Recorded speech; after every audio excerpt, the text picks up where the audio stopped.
story of the founding of our nation is unlike any other in the history of the world.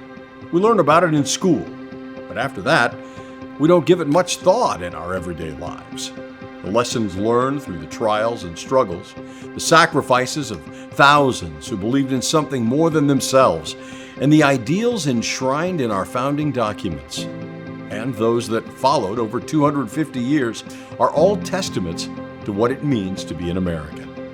As we near the semi-quincentennial of the founding of the United States of America, there's no better time to revisit how it all happened. Not just the facts and personalities, but the philosophies and movements that aided in the establishment and preservation of our freedoms and society.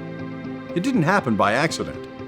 Our nation is the result of very deliberate actions that define who we are and who we hope to be, as we have labored to form a more perfect union, in the words of the Constitution. Our founding fathers understood this and wrote about it extensively.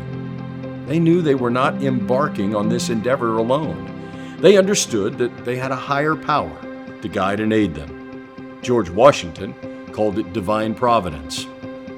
This year-long series leading up to the 250th anniversary of the Declaration of Independence will celebrate the actions and ideals of our nation, its founders, and those who have continued to carry the torch throughout our history. It's not just a history lesson, but a discussion about timeless values and sacred changes that inspire us today.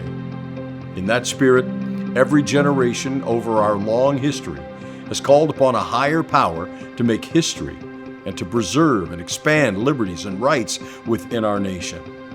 Faith and Freedom 250 explores these ideals and the actions of a faithful people who established a new nation and preserved it through education and example for 250 years. Join us each week as we go back in history and revisit these topics.